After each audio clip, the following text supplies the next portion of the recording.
Welcome students. Now we are going to start with a new lesson, nutrition and plants. So it's there in your first page number 1, nutrition and plants. Okay. So we are going to learn about this lesson, nutrition in plants. Hope you are all having some knowledge about nutrition, nutritious food. You must have come across, is it not? Listen students, before starting the topic, I just want to start by telling you a story. Okay. Once in a jungle, there was a Siberian tiger.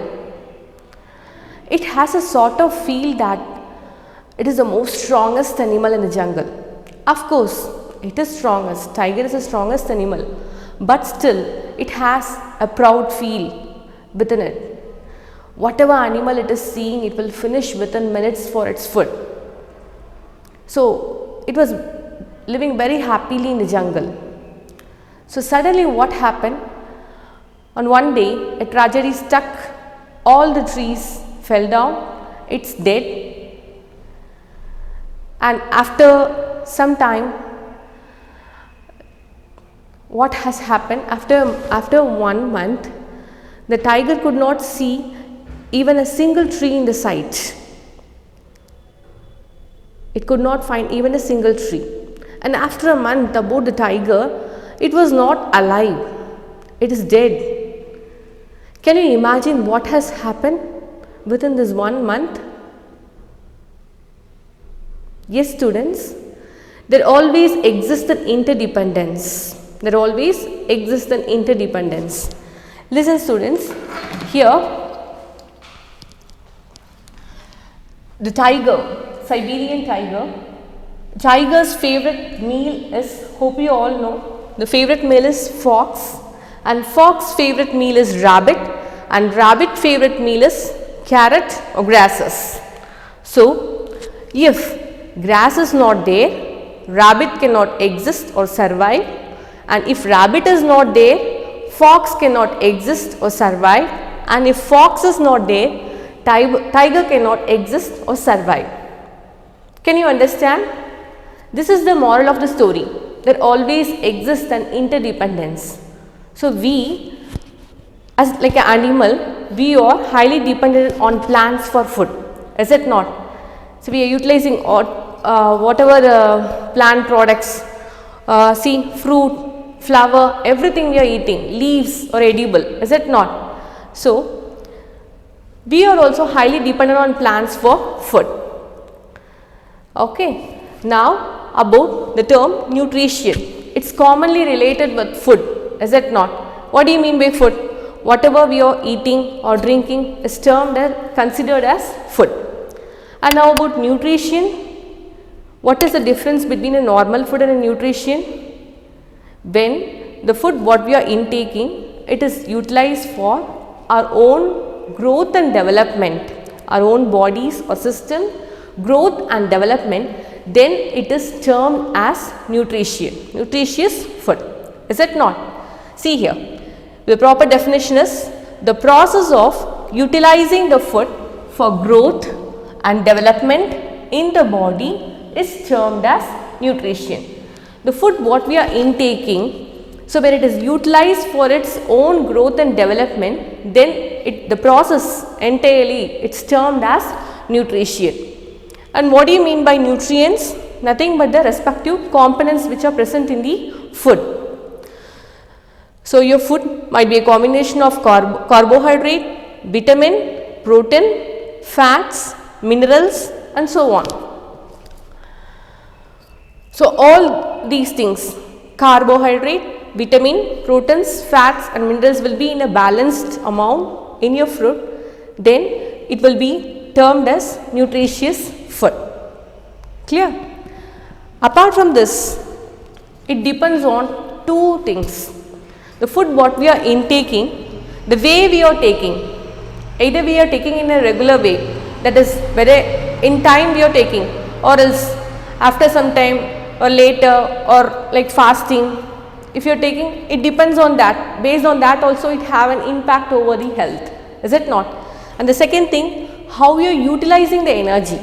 Of course, if you are intaking the food, you will be getting some energy, and only with that energy you will be doing all your daily routines. You will be walking, you can walk, you can jump, you can do exercises, you can study, so many things, whatever daily routines you are doing, that is only from your food what you are eating, is it not? So, the food will be considered as a nutritious food by the way how we are utilizing the energy. If you are not utilizing in a proper way, then it will may end up in obesity and may any health problems also. Okay. So, it depends on mainly two things, the way we are taking and how we are utilizing the energy. Okay. Now, living organisms is again classified into two types, autotrophs and heterotrophs. Autotrophs and heterotrophs. So, what do you mean by autotrophs? The organism which can synthesize their own food. The organism which can synthesize their own food, which can prepare their own food, is said to be as autotrophs.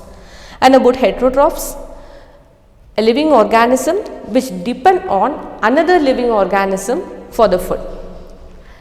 A living organism, when it is dependent on other living organism for food, then it is meant to be as heterotrophs.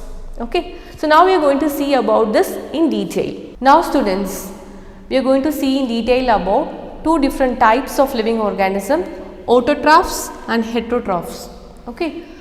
So, autotrophs, it is basically self nourishment, it is having the potential to enrich by their own, okay, by preparing their own food. So, the proper definition is an organism which synthesize their own food using simple substances is called autotrophic mode of nutrition. So, which can prepare their own food. An organism which is having the potential to prepare their own food, that is meant to be as autotrophs, and the mode of nutrition is said to be as autotrophic mode of nutrition. So, for example, plant comes under this autotrophic mode of nutrition. The other name is producers, because why? Because it is preparing their own food, it is also having another name, it is said to be as producers. And about heterotrophs, when an organism depends on other living organism for food, then it is said to be or termed as heterotrophs.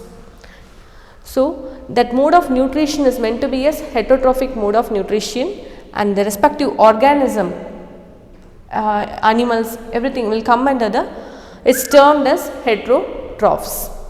Clear? Can you all understand? Yes students, now we are going to learn about photosynthesis process. Okay. So, I already mentioned about autotrophic mode of nutrition. So, in that they have mentioned, just because plants prepare their own food, it comes under autotrophic mode of nutrition, is it not? So, as an example, we are going to see now how plants prepare food, how plant is preparing the food. Okay. So, the proper definition for photosynthesis is the process by which plants prepare their own food is called or termed as photosynthesis. Okay. So, see, we used to think how plants will prepare food. You know your kitchen in your home, is it not? What you will be doing in kitchen? Of course, you will prepare food, is it not? So, same thing, if plants want to prepare food, what about their kitchen? So, their leaves of the kitchen, where this food they will be preparing, they are preparing in leaves. So, the kitchen is considered as leaves here, okay, and the recipe what they are preparing is carbohydrate, okay. So, glucose is a form of carbohydrate. So, we are preparing glucose and oxygen at the end of this photosynthesis process. Okay. So, now for preparing any recipe, we will be using respective ingredients, is it not? So, what are the respective ingredients we are using here for preparing carbohydrate? First one is water, minerals, carbon dioxide, chlorophyll and sunlight. These are the respective ingredients what we are using to prepare the glucose. So, from where we are getting this? Water we are getting from soil, minerals we are getting from soil, carbon dioxide it's taken from air, is it not? Then chlorophyll, where is it? It is a pigment which is present in the leaf. Inside the organelle chloroplast you are having this pigment chlorophyll. So, what is the purpose? It will just capture the solar energy from the sun. It will trap over the sun solar energy and it is capturing the carbon dioxide and it is further utilized for this process. So, chlorophyll it is there, it is observed in leaves and sunlight you are getting from of course sun. So, these are the respective ingredient what we are using to prepare this recipe. Okay. So, how these things are getting delivered, that we are going to see in detail. So, the first thing about carbon dioxide. See, in the leaf you will be having some small pores. In the leaves you will be having some small pores said to be as stoma. In plural we used to tell as stomata. Okay. So, this is a picture for stomata. You can see two sides here, is it not, which is similar, said to be as God cells, okay. And you can observe a nucleus, a vacuole is there, is it not, chloroplast is there inside.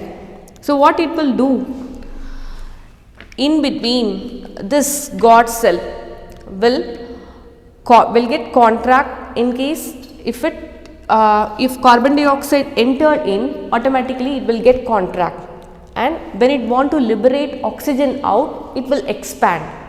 Otherwise, it seems to be in a closed state. If it is closed, it means that it has entrapped within it carbon dioxide. Clear? And if it is open, it is liberating oxygen. So, these pores, stomata will be there in the leaf, so that it's continuously traps out the carbon dioxide inside the leaf. So, this carbon dioxide is further utilized for this process. Can you understand? So, this is delivering in total, this stoma is helpful for delivering carbon dioxide during photosynthesis. Okay. So, this is about the parts, nucleus, chloroplast and a cell wall is observed. Okay. These two are God cells and vacuole is also observed. The ultimate purpose is to deliver the carbon dioxide during photosynthesis. Okay. The second thing about water and minerals. We used to water the plants, is it not? We used to water the plants in the soil or in the bottom region, is it not? So, what is going on here? How it is absorbed, how it is utilized for the entire plant parts, that we are going to see.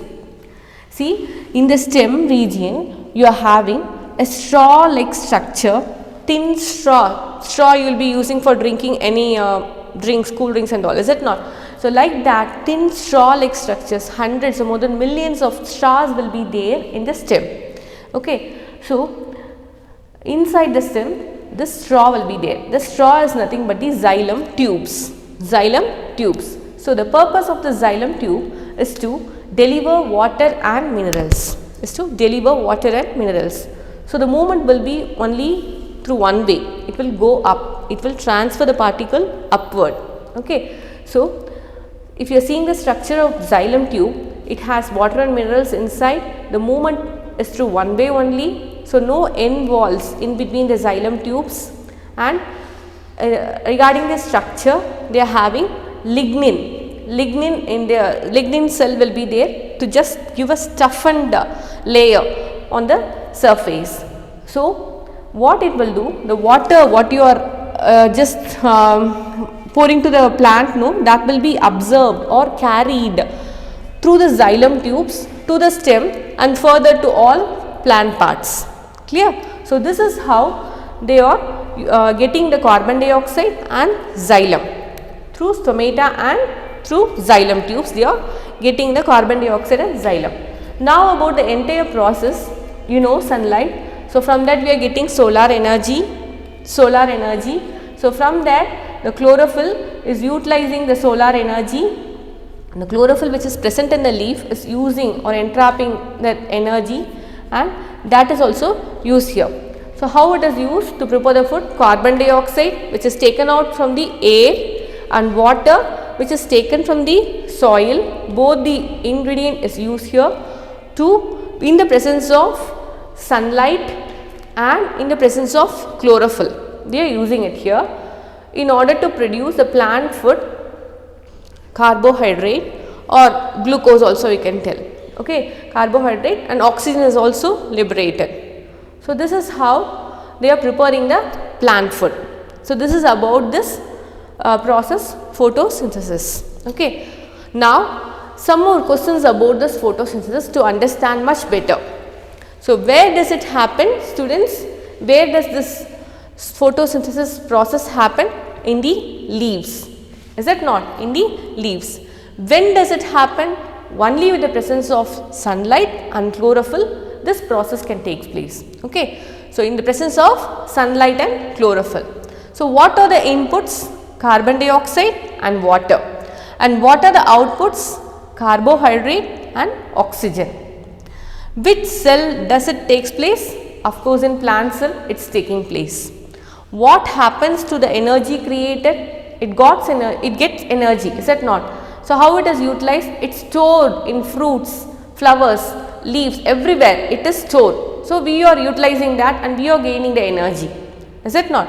So, that is what the energy is stored in the plant parts. Clear? Yes, students. Now, we are going to learn about the second part of the classification, heterotrophs. So, as I mentioned earlier, heterotrophs is nothing but where an organism depends on other living organisms for food, it is meant to be as heterotrophs.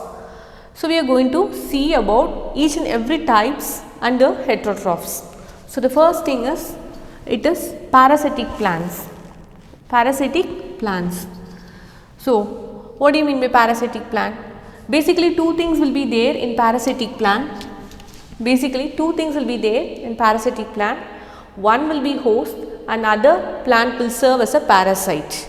Two plants will be there. One will serve as a host and other one will serve as a parasite. See, they live on other plant. Okay. Two things will be there. First one will serve as a host. Usually it seems to be present over the tree tops. Okay. They live on other plant, that is host, and it derives its nutrition from latter. The second one, which serves as a parasite, will be useful here for absorbing minerals and nutrients. Okay. So, first plant, main plant will be used for synthesizing photosynthesis to prepare their own food. The host will be utilized, and simultaneously the parasite will be useful for preparing minerals and water. Okay. So, that is what they live on other plant. This first plant will serve as a host, the latter one will be serving as a parasite here. So, for example, number one example is Cuscuta and second one is Rafflesia. So, we are going to see each and every example in detail. So, about the first example Cuscuta, you can have a look on the picture which is there in your page number 7. Page number 7 here, they have given a picture for Cuscuta, and again for Rafflesia they have given a picture on page number 8. You can see a big flower here. Okay. So, refer the picture from book. So, you are having, they have given two examples, Cuscuta and Rafflesia. About the first example, it seems to be as pale yellow color and twining seen on the tree tops. It usually seems to be a twine around the tree tops, twine over the host, and the purpose of this parasite is it will absorb the nutrients using the special roots. They will be having some special roots it is used here to absorb the nutrients. Apart from that, the preparing food, that part will be done by host, and this parasite will absorb the nutrients. Okay. So, this is one example. Second example is Rafflesia. It is usually found in the forest of Malaysia, and they are having biggest and heaviest flower. You can see the picture, red big flower, is it not? So, that also serve as a parasitic plant basically. So, it is used, it is highly dependent on host plant for their survival. Clear? So, this is about the first classification, parasitic plant. Second classification, not even second, a part of this parasitic is partial parasite. That is, some of, actually listen, prepare their own food. This partial parasite plants will do their main job, in sense they can prepare their own food, but they need a support, but depends on host for water and minerals. This water and mineral absorption will be done by some other host plant, but they are having the potential to prepare their own food. Clear? They prepare their own food, but depends on host for water and minerals. Clear? That's why it is mentioned as partial parasite. They are preparing their own food, that is why it is mentioned as partial parasite. So, for example, mistletoe. Mistletoe. We have given the picture here in page number 8. Okay, you can see the picture. Then, about the second type, insectivorous plant. Insectivorous plant. See, it is one rare variety, but it seems to be present there. What it will do? The leaf will be modified. The leaf structure will be modified in such a way, the tip of the leaf will be turned as like a pitcher, okay, a flask like structure. What it will do? Inside the pitcher, some insects will get trapped inside to that, and they will be having some juices inside. In the juices, you will be having some enzymes. Those enzymes will digest the insects, and as end they will be giving some nitrogen to the plant, That is the ultimate purpose. So, you are going to see about insectivorous plants. What it will do? They trap, digest and feed on insects. They will trap. In the leaf itself, they are having a pitcher like structure where they will trap the insect inside to that. They feed on insects. For example, pitcher plant, Venus flytrap. So many are there. So, what it will do? It will use the insect protein. With insects, they will be taking out some proteins, and from that they are getting the nitrogen here. Now, about the second type, insectivorous plant.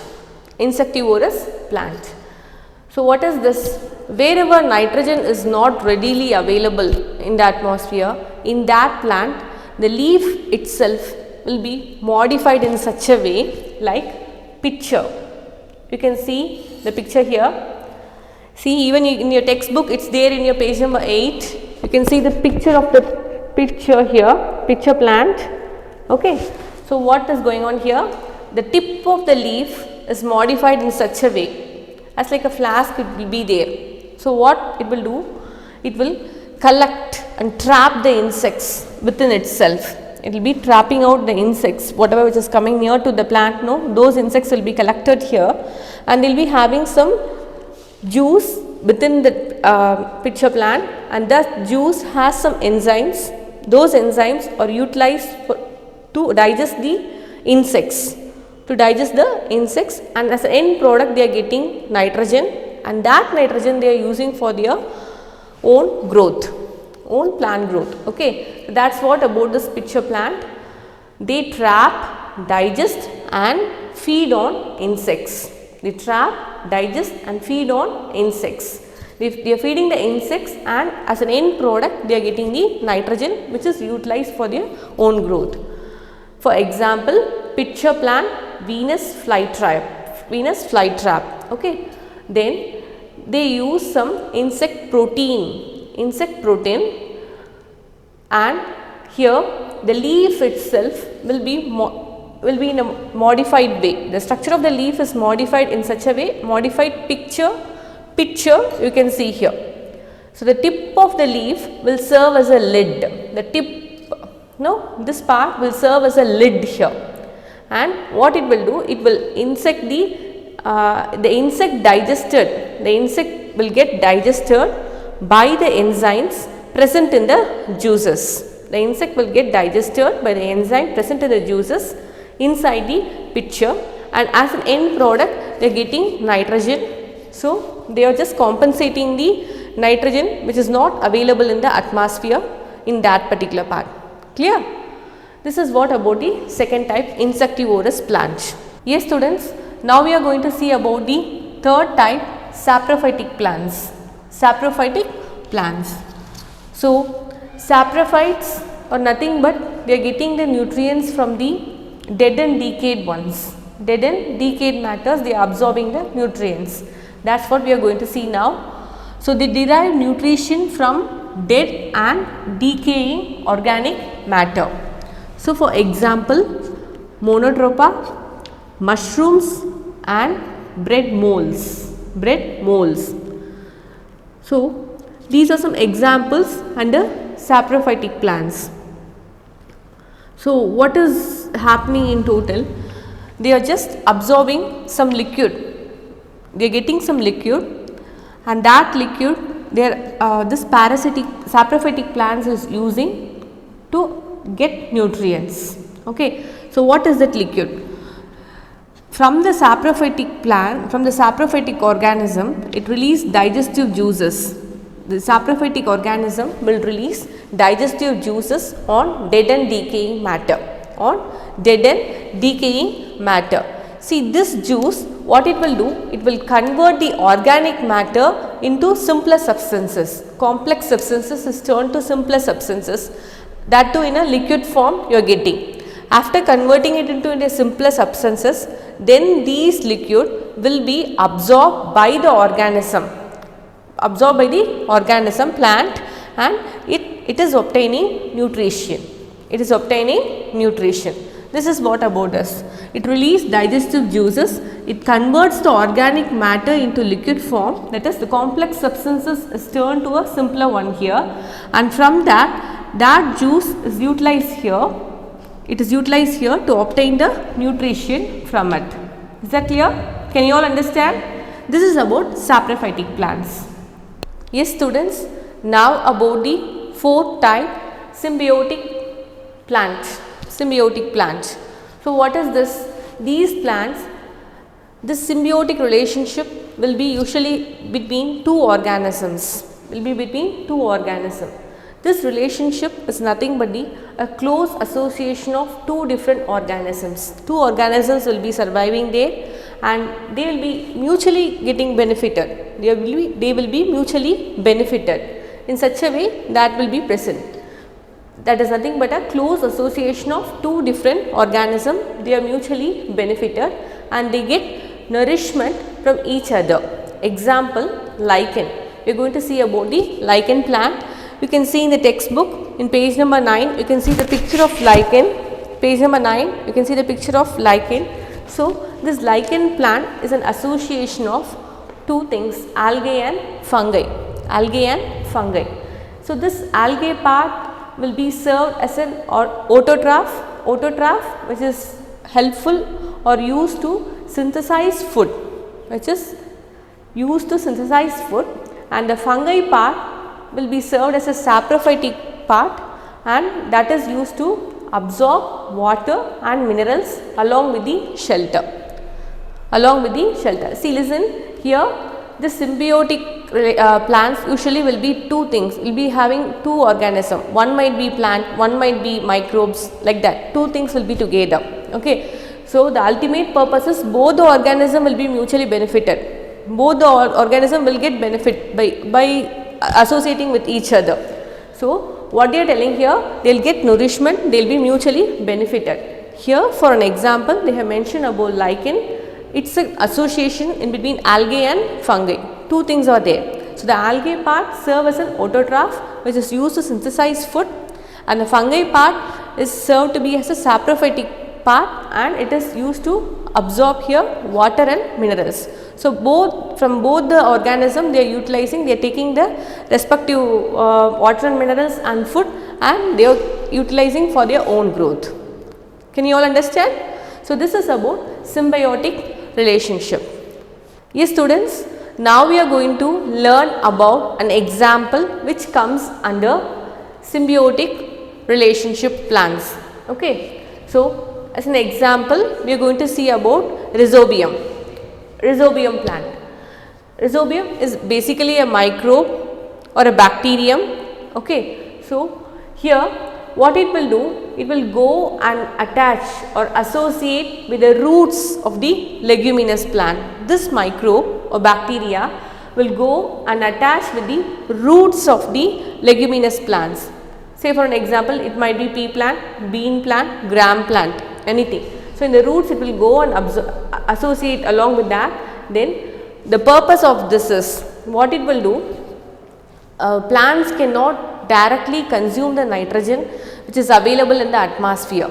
Okay. So in case if it is deficient in nitrogen, so in that way this bacterium will go and attach with the roots and it will absorb the atmospheric nitrogen and it will convert this atmospheric nitrogen into a form that plant can intake for their own growth.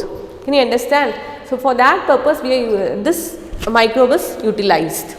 So it can convert the atmospheric nitrogen into plant intake. Okay. So what it is doing, it will go and associate with the roots of the leguminous plant. So for example, peas, bean and gram, and this plant, these plants is providing here food and shelter to the bacterium. It is providing food and shelter to the bacterium and the ultimate purpose is to fix the nitrogen which is readily available in the atmosphere. They are trapping out and they are fixing here and that is getting converted into a edible form for the plant. So it helps for, in total it helps for plant nourishment. Clear? So this is what about the example of symbiotic plant. Yes students, now a quick glance about what we learned already in this lesson. Okay. So first about plants. Plants are autotrophic as they prepare their own food by photosynthesis. So photosynthesis is carried out by plants in the presence of sunlight, carbon dioxide, water and minerals. Sunlight is trapped by a green pigment which is present in the leaf. I said no, it is called chlorophyll, present in the leaves of the plant. Food is stored in plants in the form of starch. We will be getting in a form of glucose at the end of the photosynthesis reaction. Then heterotrophs, they depend on other living organisms for food. So we have seen all the types under heterotrophs, that is parasitic, insectivorous, saprophytic, symbiotic plants and all.